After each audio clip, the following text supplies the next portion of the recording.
Hi everyone, my name is Michelle Morius and I create art tutorials that are fun, easy, and accessible for everyone. If you're new to my channel, I welcome you, and if you're returning, thank you so much. Today we're going to do this cute little pug in a jean jacket in Carbothello pastel pencils and a few pastel sticks. So I have transferred my image onto my paper, and now I'm going to go in with my black Carbothello pencil, and I'm just going to map in where all of the darkest tones are, and I'm doing this in real time for you so you can see how I start the project. Now, it's important to notice that even on a black dog, you have to mix in other colors to make it believable. So in this case, in his muzzle, in his face, he has some brown tones, and the highlights are going to be a little bit of gray and a little bit of white. But right now I'm just putting in the darkest tones, and then we're going to add in some browns and some reddish colors in the face. So the beginning stages, it's all about getting some material down on the paper. So you don't need sharp pencils at this point. We're just trying to get some color down. And the reason for this is it's so much easier to blend pastels when you have like a light base coat already on the paper. So in this stage, I'm calling it color mapping. We're just going to color map. So we're in the black now. We're going to add in all those other colors. We're going to add in some blues in the jean jacket, and that will give us a nice base layer to blend all of our details in later on. So we're not doing anything detailed right now. We're just mapping in the colors, and then in the very late stages of the game, we're going to go in and we're going to add our fur texture. But this is after everything is well blended on the paper, and then it'll be easy to put some stuff on top for your details. You could easily do this phase of the drawing in stick pastels or pan pastels, and you would get a lot of material down a whole lot quicker than using the pencils. But this is a relatively small drawing, and I didn't want to lose all of my sketch and all of the details early on in the game, so I decided to just use the pencils. There are several ways you can blend out the pastels once you get all of your color down. My preferred method is to use my hands, but it does get quite messy. You can use soft tools, which are really, really fabulous.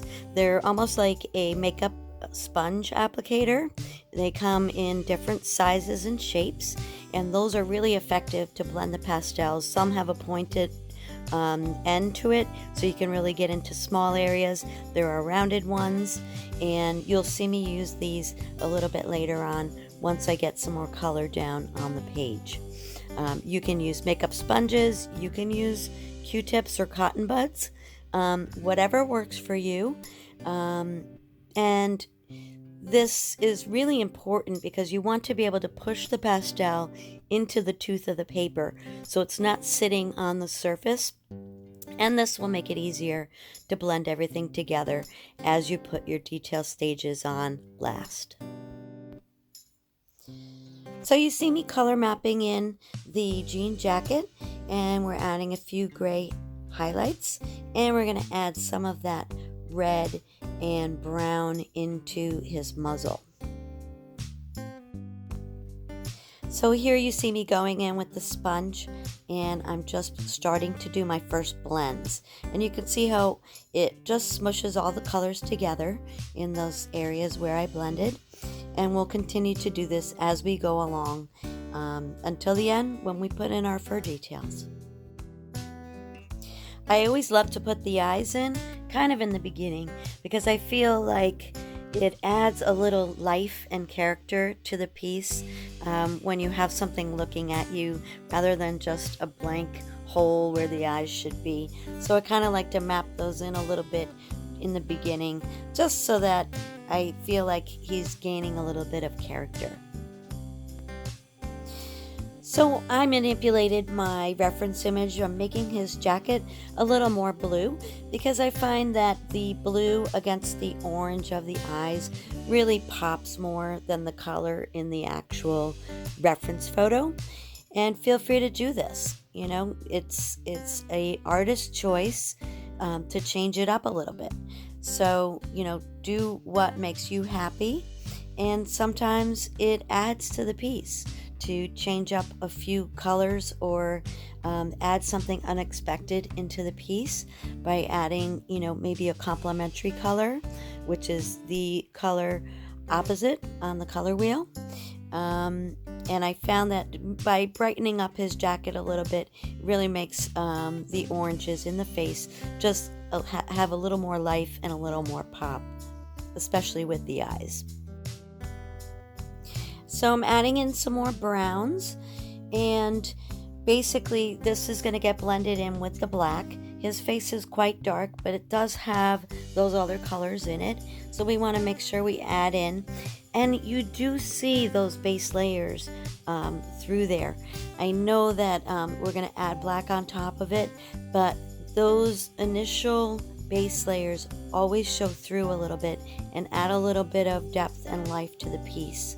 You see me going in with those soft tools now and blending everything out so that we're pushing it all into the tooth of the paper. And this will get us prepared to start putting in a few details. So be really mindful now that we're into our detail phase of the drawing that you are going in the direction of the fur. So not only should be going in the direction that the fur is going, and in his chin and underneath his little face, the direction of the fur changes kind of in different directions. So you want to be mindful of that. But you also want to be mindful of the length of the fur. So the length of the fur in between his eyes is a lot longer than the fur on his face. So you want to make sure that your strokes are shorter on the face and longer on his forehead. So go in the same direction as the fur and pay attention to the length of the fur. And this will give you a nice, believable little dog face. So in the final stages, that's when you want to use really sharp pastel pencils to get all of your details in there. Up until now, you really didn't need them, but now use the sharp pencils and get all of those little minute little hairs, fur, and all of your little textures down with a nice sharp pencil. So this project took me about 3 hours and 15 minutes. You can find the full version of this video on my Patreon, and I'll leave a link in the description below where you get the reference photo, the sketch, and the materials list, and draw with me in real time on Patreon. As always, I want to thank you so much for joining me. Please consider subscribing to my channel, give me a thumbs up, and leave me a comment below. I love hearing from each and every one of you, and I do get back to all of you. Happy art.